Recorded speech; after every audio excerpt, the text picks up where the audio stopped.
السلام علیکم پیارے دوستوں، آج جو میں کہانی آپ لوگوں کے ساتھ شیئر کرنا چاہتی ہوں، میری فرینڈ نے مجھے بتایا تھا کہ جب ہم لوگ چھوٹے تھے تو ہمارے گھر میں ایک پائپ، مطلب ایک ظاہر سی بات ہے، ہر گھر میں پائپ لائن ہوتی ہے پانی کے لیے اس طرح.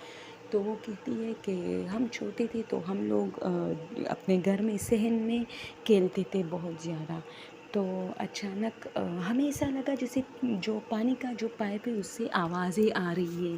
تو ہم چونکہ چھوٹے تھے تو ہم نے بھی مطلب کان لگائے تو اس سے باقاعدہ مطلب لوگوں کی آوازیں آ رہی تھی اور برتنوں کی آوازیں آ رہی تھی. تو ہم لوگ روز وہاں کھیلتے تھے اور پھر ہم لوگ اس کو آوازیں دیتے تھے، وہ لوگ بھی ہمیں آواز دیتے تھے، وہ لوگ بھی مطلب ہمیں جوائن کرتے تھے، ہمارے ساتھ باتیں کرتے تھے. ہم اس طرح کہتے تھے کہ کیا پکا رہے ہو، تو وہ کہتے تھے کہ آج دال پکا رہے ہیں اس طرح. تو ہم سمجھے کہ شاید مطلب یہ پیپ جہاں سے آیا ہے نا، یہ پائپ وہاں کسی گھر میں لگا ہوگا تو وہ لوگ ہمیں جواب دے رہے ہیں، ہم انہیں. تو پھر کچھ دن بعد ہمارے ابو ہمیں اسی طرح نوٹ کر رہے تھے کہ یہ بچے مطلب یہاں آ کے باتیں کرتے ہیں اور ہنستے ہیں. تو وہ بھی آئے، اس نے کہا یہ کیا ہو رہا ہے. تو ہم نے اپنے ابو کو بتایا کہ ابو مطلب اس پائپ میں سے آوازیں آ رہی ہے. تو ہمارے ابو نے بھی کان لگائے تو باقاعدہ اس سے برتنوں کی آوازیں آ رہی تھی، کوکنگ وغیرہ کی. تو ابو نے بھی آواز دی تو ان لوگوں نے آواز دی. پھر ابو بھی ان سے بات کرنے لگے تو ان سے ابو سے بھی وہ لوگ مطلب باتیں کر رہے تھے. تو میرے ابو نے ہمیں منع کیا اور کچھ دنوں سے بہت پریشان دکھائی دے رہے تھے. اب ابو اس کشمکش میں تھا کہ یہ پائپ کہاں سے آیا ہے جہاں سے یہ آوازیں آتی ہے اور یہ لوگ ہم سے باتیں کرتے ہیں.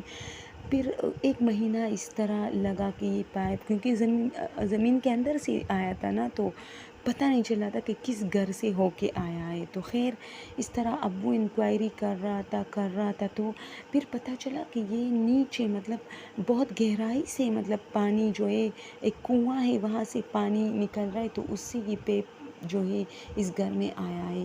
چونکہ ہم لوگ رینٹ کے گھر میں رہتے تھے، میری فرینڈ کہتے، تو ابو نے مالک مکان سے کہا تو انہوں نے کہا کہ یہ تو کسی کے گھر سے ہو کے نہیں آیا، یہ تو بورنگ جسے کہتے ہیں، بور کا جو کنواں ہوتا ہے وہاں سے یہ مطلب آیا ہوا ہے. تو وہ شخص بھی بہت حیران تھا کہ اس طرح کون سا گھر ہے جس کا اور ہمارا جو پائپ لائن ہے وہ اٹیچ ہے. تو پھر ابو اور وہ بہت انکوائری کرنے کے بعد اس نتیجے پر پہنچے کہ کوئی بھی گھر ایسا نہیں ہے اس محلے میں جس کا ہمارے پائپ کے ساتھ کوئی واسطہ ہو. اور وہ زمین کے بہت گہرائی سے نکلا ہے، صرف کنویں سے وہ پائپ نکلا ہے. تو کنویں میں کون سا گھر تھا. تو اس دن کے بعد ابو بہت ڈر گئے اور اس نے ہمیں سختی سے منع کیا کہ اس کو آوازیں بھی نہیں دینے اور ان سے بات چیت نہیں کرنا بالکل. تو پھر کچھ دنوں بعد ابو نے وہ گھر جو ہے چینج کیا اور ہم لوگ دوسرے گھر میں آئے. وہ کہتے کہ اب میں اتنی بڑی ہو گئی ہوں لیکن میں آج بھی سوچتی ہوں کہ ہم لوگ کتنے پاگل تھے، بس بچے تھے، سمجھ نہیں رہے تھے کہ مطلب کیا چیز ہے، اور ہم ان سے باتیں کرتے تھے. اور اس وقت تو ہمیں خوف نہیں آتا تھا کیونکہ ہمیں پتہ ہی نہیں تھا، لیکن اب یہ سوچ کے مجھے بہت خوف آتا ہے کہ وہ ہمارے ساتھ باتیں کرتے تھے، وہ بھی ہماری زبان میں. اور اسی طرح وہ بہت ڈرتی ہے. وہ کہتی ہے کہ اب میں مطلب اس کی شادی ہوئی ہے لیکن وہ کہتے کہ ابو سے اکثر میں یہ بات ڈسکس کرتی ہوں تو وہ مجھے کہتا ہے ہاں بیٹا وہ کچھ اور تھا، وہ کسی کا گھر نہیں تھا، اس لیے تو پھر میں نے وہ گھر تبدیل کیا. تو میں نے ابو سے کہا کہ نہیں ابو ایسا نہیں ہو سکتا، اس میں برتنوں کی آواز سے شاید کسی کے ساتھ اٹیچ ہوا ہو.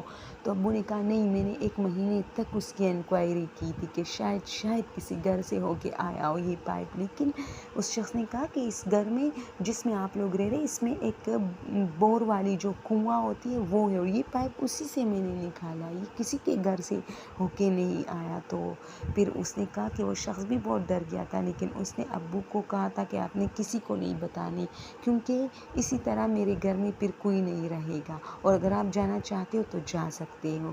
تو ابو نے اسی لیے پھر وہ گھر چینج کیا تھا. بعد میں ابو نے ہمیں بتایا اور میں آج بھی ڈرتی ہوں، حالانکہ وہ گھر آج بھی ہمارے محلے میں ہے. ہم اکثر اس گھر کے مطلب اس سے گزرتے ہیں تو مجھے کافی خوف آتا ہے کیونکہ اس میں کوئی نہیں رہتا. اب اس میں رینٹ پہ کوئی بھی نہیں ہے اور وہ کافی خراب ہو چکا ہے، وہ گھر کافی پرانا ہو چکا ہے اور بھی ڈراؤنا ہے وہ.